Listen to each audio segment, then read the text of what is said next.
Hello, everyone. Today's topic is happiness that transcends old age, sickness, and death, what Buddhism teaches. Buddhism is the teachings of Sakyamuni Buddha, who was born on earth about 2,600 years ago as Prince Siddhartha Gautama and attained full enlightenment at the age of 35. He then dedicated the rest of his life to teaching that there is happiness that transcends three painful inevitabilities of life, old age, sickness, and death. So then, what exactly is this happiness? This is what we will explore in today's video. We will go through the following points. 1. Purpose in old age. 2. No need for despair. 3. Completion of life's purpose now in life.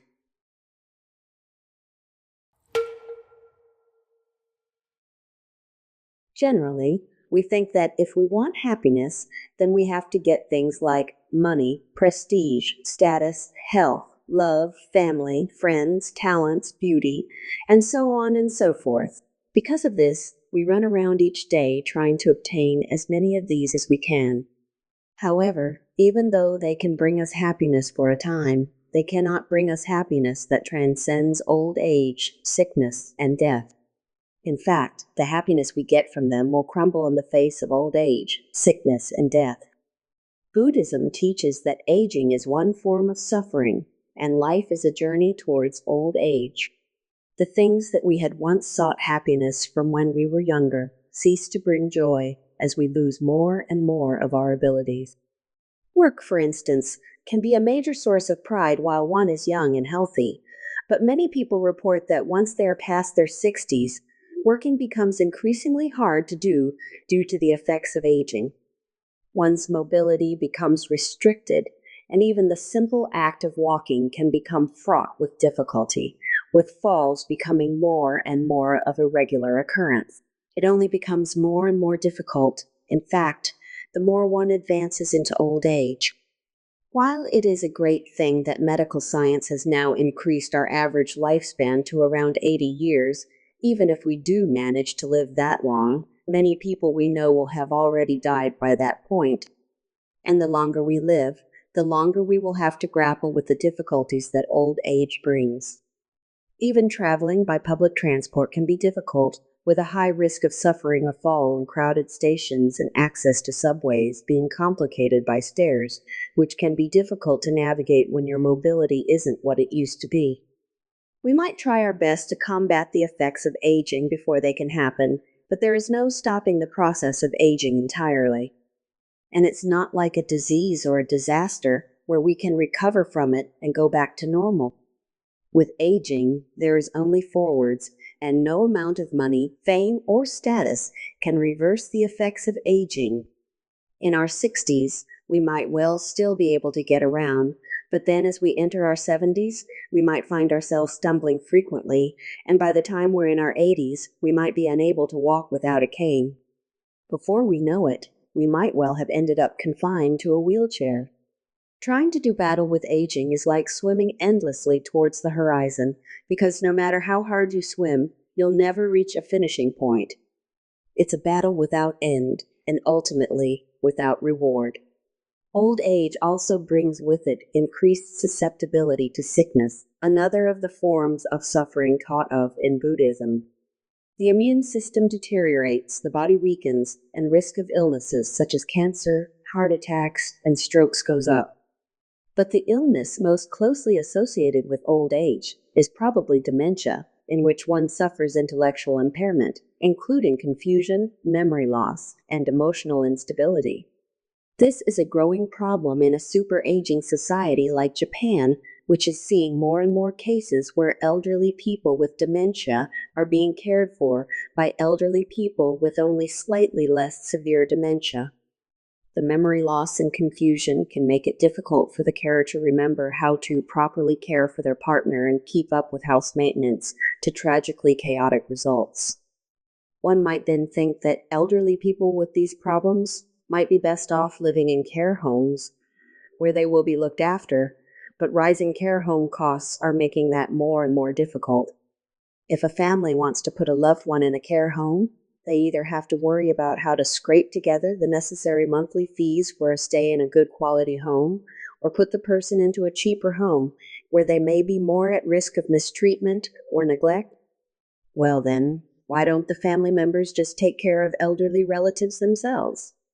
You might ask. That actually may not be much cheaper and certainly isn't easier.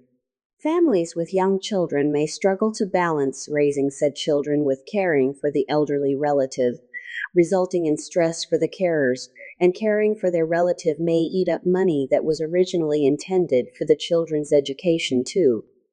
Caught up in this situation, the elderly relative may end up feeling like a burden, which might bring them down so much that they wonder if it's even a good thing that they're still alive. One elderly woman recounted a time when her son visited her in hospital after she had had a pacemaker fitted. At first he seemed to show care and concern, but when she told him cheerfully how much better she was feeling thanks to the pacemaker, his face fell. Clearly that was not what her son had hoped to hear. She felt then that she was only burdening her son, what with all the medical bills he'd have to pay for her, and thought perhaps he'd be better off if she were no longer around. To make matters worse, when on his future visits she would tell him instead that she felt like she didn't have long left. Behind the seemingly loving words of encouragement her son would respond with, she detected a smug sense of satisfaction. On top of the pain of losing both physical and mental abilities, and also being more susceptible to sickness and injury than ever before, elderly people may have to deal with the added pain of being made to feel like nothing more than a nuisance by the adult children they work so hard to raise. If this is all there is to life in the end, suffering more and more until you go to your death, then what is the point of living? Does it have any purpose at all? To this, Sakyamuni Buddha taught, "Do not despair. In the sea of life suffering, you have been swimming endlessly towards the horizon, but that is far from all there is to life. There is a destination that you must get to, a great ship that will provide you with rescue. Go towards that ship."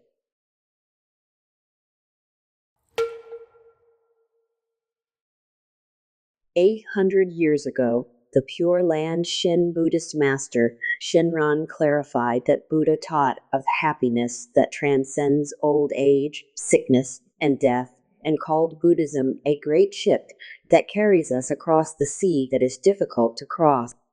The sea that is difficult to cross signifies life itself, because just as waves in the sea come one after another in life, suffering in its many forms comes at us one after another. Aging is one of the waves of suffering, as is sickness, relationships turning sour, losing a job, failing school exams, all of the many difficulties we face in life. Once we get past one wave, another one comes right at us. This cycle continues endlessly throughout our lives.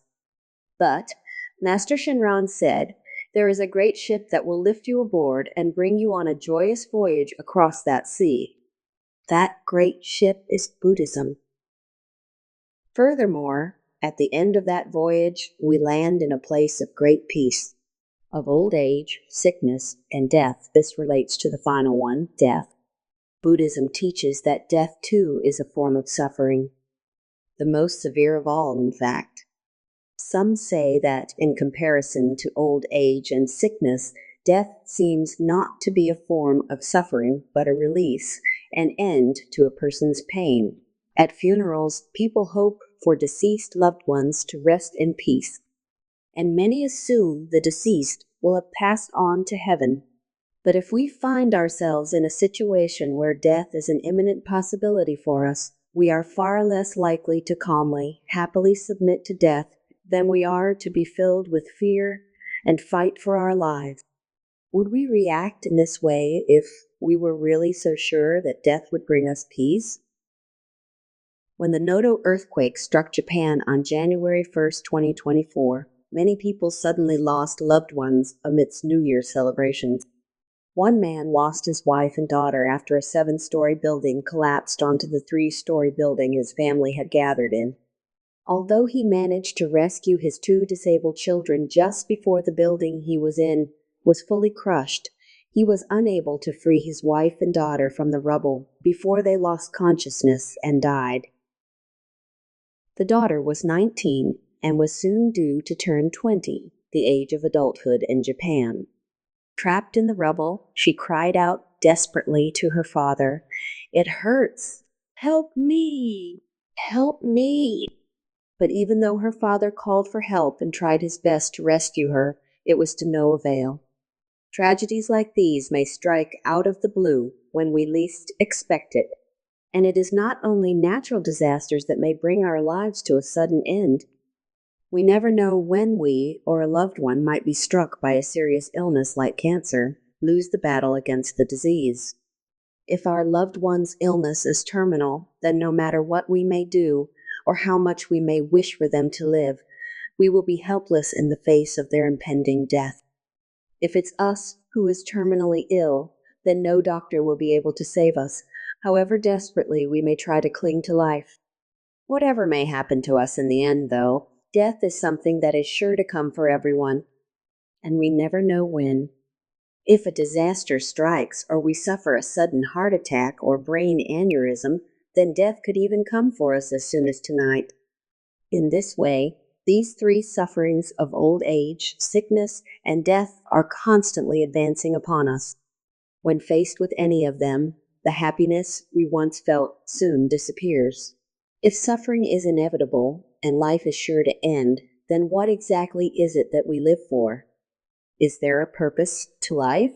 These are the questions that Prince Siddhartha Gautama sought to answer 2,600 years ago. After leaving home to find the answer, Prince Siddhartha would attain enlightenment at the age of 35, becoming Sakyamuni Buddha and coming to know for himself that there is indeed a kind of happiness that transcends old age, sickness, and death.